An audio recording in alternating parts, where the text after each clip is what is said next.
This video is sponsored by Squarespace. The USS Defiant was a prototype vessel for Starfleet Defiant class starship. Compact, efficient, and incorporating the latest in weapons and defense technology, it was Starfleet's first true warship. Like all battleship, it had very few comforts and no provision for family, nor was it furnished for diplomatic missions. It had a normal operation crew of 40 people, but could accommodate up to 192 during an emergency. Work on the Defiant project began in 2366 after Starfleet was alerted to the threat of the Borg invasion. In addition, what made the USS Defiant unique was it being the only ship equipped with the Romulan cloaking device. This small ship probably represents the beginning of a trend in a more militarized Starfleet vessel design that went on to guarantee the survival of the Federation. Because it was designed to be specifically as a battleship, the USS Defiant was considerably smaller than most Federation starships. It was, as its designer intended, a heavy armor stripped-down vessel created as a first-strike vehicle for deployment in war. It still remained one of the most unique and important starship design in Federation history, and abandoned many of the Federation design philosophy and lineage of previous capital ships. As we take a closer look at the Defiant, there were several unique features on the ship. Unusual for Starfleet vessel, the bridge module was flush with the dorsal hull of the vessel, and Deck 1 therefore included a number of other sections. At the front of the vessel was a detachable warhead, which was used as a last resort weapon.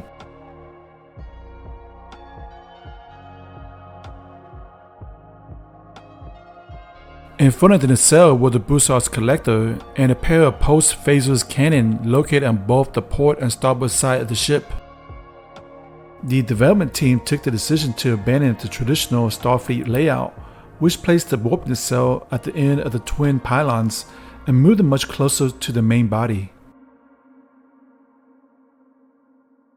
This flattened the Defiant profile and making the ship much more difficult target to hit.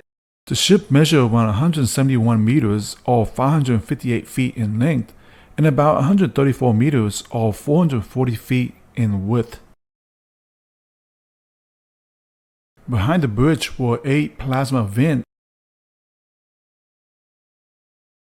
and toward the aft end of the ship were the impulse engines and the aft torpedo launchers. On the bottom of the vessel were the Photon's torpedo launchers, the impulse vents, and the shuttle bay hatch. The location and operation of the Defiant main shuttle bay made it unique among Federation starship, with a dropship approach to shuttle deployment. In addition to the sublight shuttle pods, the USS Defiant also carried a Type 10 warp-capable auxiliary craft, the Shafi. The shuttlecraft measured around 9.6 meters or 32 feet in length, can accommodate a crew of 4, and was equipped with both an impulse and warp drive systems. At the front of the detachable warhead was the primary deflector array.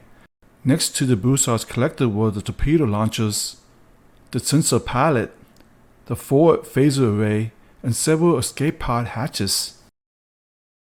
The ship's standard cruise speed was warp 7, and the safe maximum warp speed was warp 9. Unlike many of the previous Federation capital ships, the ship was capable of landing on the surface.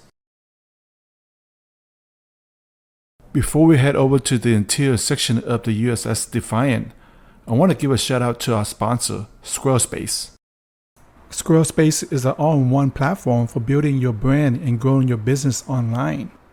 Stand out with a beautiful website, engage with your audience, and sell anything, including your product, content you created for your passion project, or just showing your online portfolio. Get started with the best in-class website template and customize it to fit your personal needs. Browse each category of your business to find the perfect starting place. In addition, sell your product on an online store. Whether you sell a physical or digital product, Squarespace has a tool you would need to start selling online. Built-in analytics measure the impact of every sent email. Stand out on any inbox with Squarespace email campaign. Collect email subscribers and convert them into loyal customers. Use analytics for better insight to grow your online business. Improve your websites and build a marketing strategy based on your top keywords and most popular product and content. Go to squarespace.com for a free trial, and when you're ready to launch, go to squarespace.com/Halfscreen to save 10% off your first purchase of a website or domain. Now back to the USS Defiant animation.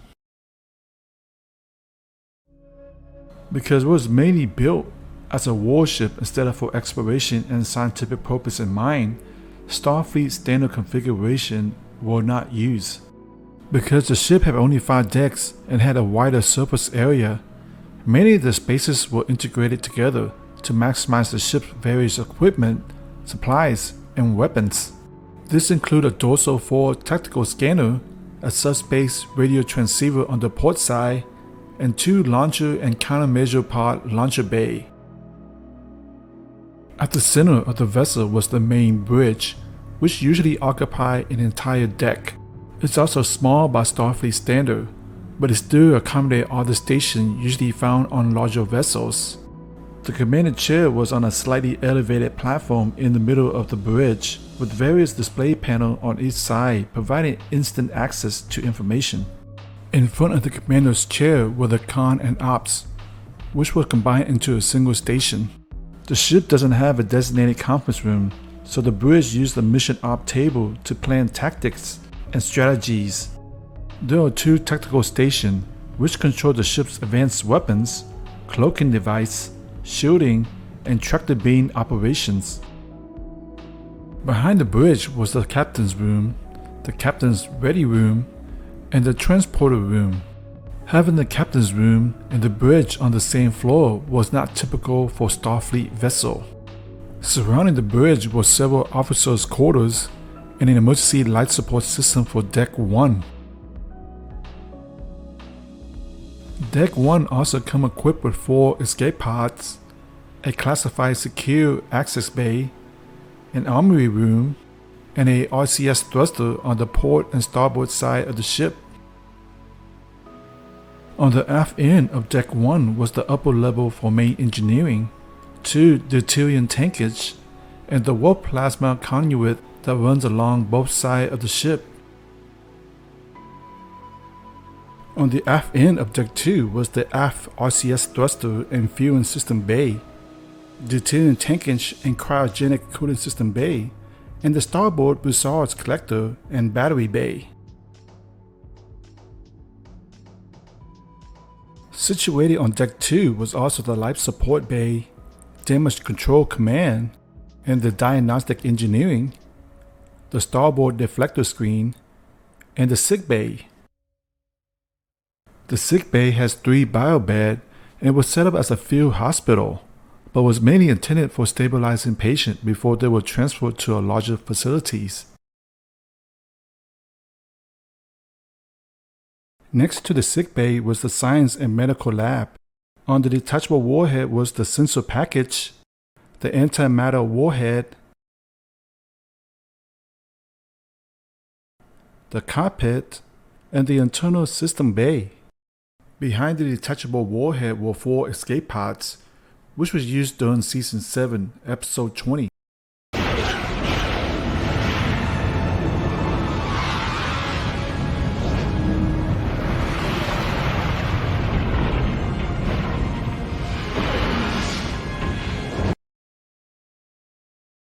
Deck 2 come equipped with the deflector screen and force field generator, a secondary transporter room, the mess hall, and at the center was the upper level computer core.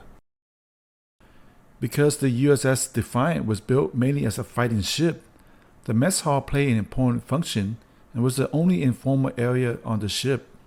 It was a place for the crew to relax, socialize, and encourage a strong sense of unity among the crew.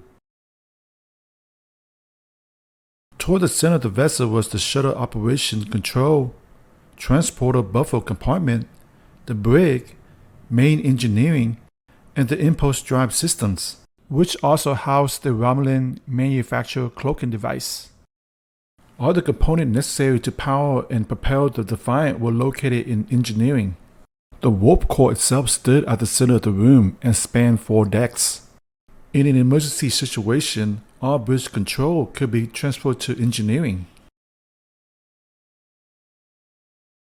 At the very back of Deck 3 was the aft tactical and targeting sensor array, the cryogenic fluid storage bay, and the twin impulse engines were fitted on both port and starboard. Next to the engine was the main level for the impulse fusion generator and manifold bay, and at the mid and center was the computer core. The majority of the forward and center section of Deck 3 were taken up by the cargo storage with a dedicated cargo transporter pad. There was a shuttle bay that enabled the shuttle to offload directly into the cargo bay. Surrounding the shuttle bay were the crew's quarters. There was no room for luxury on board the Defiant. The crew's quarters were comparatively basic but efficient. The crew sleep on a recessed bunk bed, which was equipped with a small workstation to monitor operations. Other facilities were bunk beds, meaning that the majority of the crew had to share their quarters with a colleague. In front of the cargo bay was the waste recycling complex compartment and the forward tactical and targeting scanning bay. Located on the detachable warhead were the warhead impulse fusion reactor, the telescoping docking port, and the impulse drive systems. Deck 3 also come equipped with 2 forward torpedo launch and magazine bay, and the replicator main systems and life support compartment. In addition, the engineering crew could leave the vessel quickly by entering the forward escape pod near the shuttle bay. Located near the nacelle were the warp coil and the magazine bay elevator to Deck 4. Directly below main engineering on Deck 3 were the antimatter storage containers and the airlock and landing ramp. Because of the Defiant shape, Deck 4 has a smaller surface area. The covering port and starboard side of Deck 4 contain forward and rear landing legs, which allowed the Defiant to land on the surface of a planet. Deck 4 also contained the 2 bays for the shuttlecraft, Shuttle Bay 2 and Shuttle Bay 3, which were monitored by the Shuttle Bay access and control room. On the tankage bay holds several water tanks with a catwalk for the crew to survey the ship's water level. Situated at the bottom of the warhead section were the twin navigational deflectors that sat either side of the forward-mounted single torpedo launcher and were fed by twin magazines to its back, giving this detachable section considerable firepower. The deflector emitter plate was located at the front, and on the catwalk were several antimatter warheads. Deck 5 was the last deck and had the smallest surface area. And on the detachable warhead were the twin torpedo magazine that fed the torpedo launcher.